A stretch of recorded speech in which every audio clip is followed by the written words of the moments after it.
ಕ್ರಿಸ್ತನನ್ನು ಪ್ರತಿಫಲಿಸುವಂತೆ ನಿಮ್ಮ ಆತ್ಮಗಳನ್ನು ವಾಕ್ಯದಲ್ಲಿ ಬಲಪಡಿಸುವ ಅನುದಿನದ ಧ್ಯಾನ.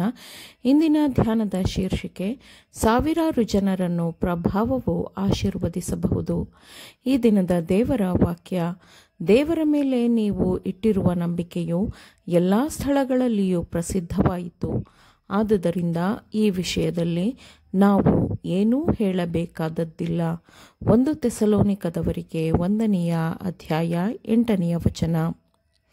ಕ್ರಿಸ್ತನ ಜೀವನದ ಪ್ರಭಾವವು ನಿರಂತರವಾಗಿ ವಿಸ್ತರಿಸುವ ತೀರವಿಲ್ಲದ ಪ್ರಭಾವವಾಗಿತ್ತು.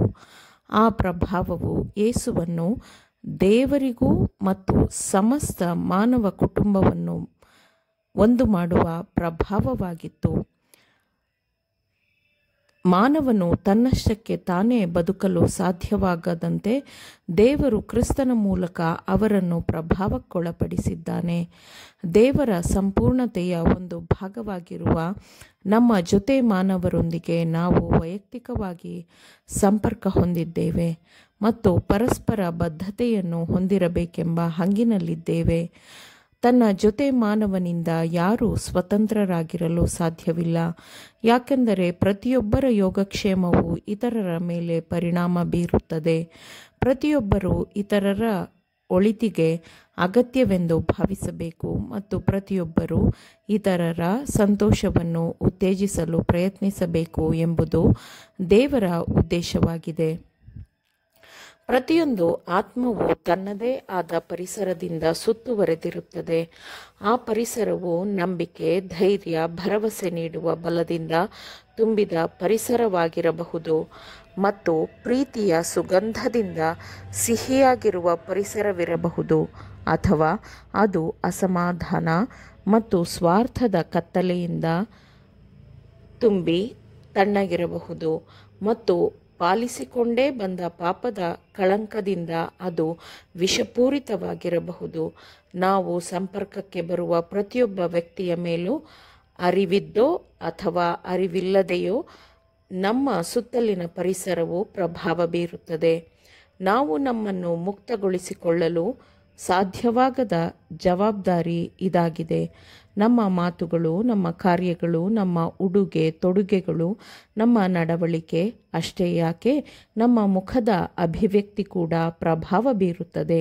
ಹೀಗೆ ಬೀರಿದ ಪ್ರಭಾವವು ಒಳ್ಳೆಯದು ಅಥವಾ ಕೆಟ್ಟದ್ದರ ಮೇಲೆ ಬೀರುವ ಪ್ರಭಾವದ ತೀವ್ರತೆಯನ್ನು ಯಾವ ಮನುಷ್ಯನೂ ಅಳೆಯಲು ಸಾಧ್ಯವಿಲ್ಲ. ಹೀಗೆ ಬೀರಿದ ಪ್ರಭಾವವು ಬಿತ್ತಲ್ಪಡುವ ಬೀಜವಾಗಿದ್ದು ಅದು ಅದರ ಫಲವನ್ನು ನೀಡುತ್ತದೆ. ಇದು ಮಾನವ ಜೀವನದಲ್ಲಿ ನಡೆಯುವ ಘಟನೆಗಳ ಉದ್ದವಾದ ಸರಪಳಿಯಲ್ಲಿ ಒಂದು ಕೊಂಡಿಯಾಗಿದ್ದು ಅದು ಎಲ್ಲಿ ಹೋಗಿ ತಲುಪುತ್ತದೆ ಎಂಬುದು ನಮಗೆ ತಿಳಿಯುವುದಿಲ್ಲ. ನಾವು ಇತರರಿಗೆ ನಮ್ಮ ಮಾದರಿಯ ಮೂಲಕ ಒಳ್ಳೆಯ ತತ್ವಗಳನ್ನು ಬೆಳೆಸಿಕೊಳ್ಳುವಂತೆ ಸಹಾಯ ಮಾಡಿದರೆ ಅವರು ಒಳ್ಳೆಯದನ್ನು ಮಾಡಲು ನಾವು ಉತ್ತೇಜನದ ಬಲವನ್ನು ನೀಡುತ್ತೇವೆ. ಅದಕ್ಕೆ ಪ್ರತಿಯಾಗಿ ಅವರು ಇತರರ ಮೇಲೆ ಒಳ್ಳೆಯ ಪ್ರಭಾವಗಳನ್ನು ಬೀರುತ್ತಾರೆ.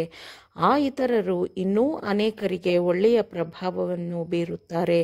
ಹೀಗೆ ನಮಗರಿವಿಲ್ಲದೆ ಒಳ್ಳೆಯ ಪ್ರಭಾವದಿಂದ ಸಾವಿರಾರು ಜನರು ಆಶೀರ್ವಾದವನ್ನು ಹೊಂದಬಹುದು.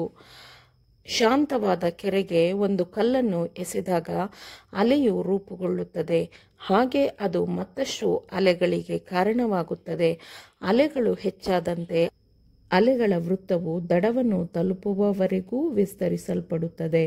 ಆದುದರಿಂದ ನಮ್ಮ ಜ್ಞಾನಕ್ಕೂ ನಿಯಂತ್ರಣಕ್ಕೂ ಮೀರಿದ ನಮ್ಮ ಒಳ್ಳೆಯ ಪ್ರಭಾವವು ಇತರರ ಮೇಲೆ ಆಶೀರ್ವಾದದ ಪ್ರಭಾವವನ್ನು ಬೀರುತ್ತದೆ. ನಿಜವಾದ ನಿಸ್ವಾರ್ಥ ದೈವಿಕ ಜೀವನದ ಮೌನವಾದ ಸಾಕ್ಷಿಯು ಯಾರೂ ಕಟ್ಟಿಹಾಕಲಾರದ ಪ್ರಭಾವವನ್ನು ಬೀರುತ್ತದೆ ಮತ್ತು ಕ್ರಿಸ್ತನ ಗುಣಸ್ವಭಾವವನ್ನು ನಮ್ಮ ಸ್ವಂತ ಜೀವನದ ಮೂಲಕ ಪ್ರಕಟಪಡಿಸುವ ಮೂಲಕ ನಾವು ಆತ್ಮಗಳನ್ನು ಉಳಿಸುವ ಕೆಲಸದಲ್ಲಿ ಆತನೊಂದಿಗೆ ಸಹಕರಿಸುತ್ತೇವೆ. ನಮ್ಮ ಜೀವನದ ಮೂಲಕ ಆತನ ಗುಣಸ್ವಭಾವವನ್ನು ಪ್ರಕಟಪಡಿಸುವ ಮೂಲಕ ಮಾತ್ರ ನಾವು ಆತನೊಂದಿಗೆ ಸಹಕರಿಸಬಹುದು. ನಮ್ಮ ಪ್ರಭಾವದ ವ್ಯಾಪ್ತಿ ಹೆಚ್ಚಾದಷ್ಟು ನಾವು ಹೆಚ್ಚು ಒಳ್ಳೆಯದನ್ನು ಮಾಡಬಹುದು. ಆಮೇನ್. ದೇವರ ವಾಕ್ಯಗಳನ್ನು ಶ್ರದ್ಧೆಯಿಂದ ಆಲಿಸುವವರು ಮಾತ್ರವೇ ಆಗಿರದೆ ಪಾಲಿಸುವವರೂ ಆಗಬೇಕೆಂದು ನಿಮ್ಮನ್ನು ಉತ್ತೇಜಿಸುತ್ತೇನೆ. ಪರಿಶುದ್ಧಾತ್ಮನ ಸಹಾಯದಿಂದ ಆಲಿಸಿದ ನಿಮ್ಮೆಲ್ಲರಿಗೂ ಧನ್ಯವಾದಗಳು.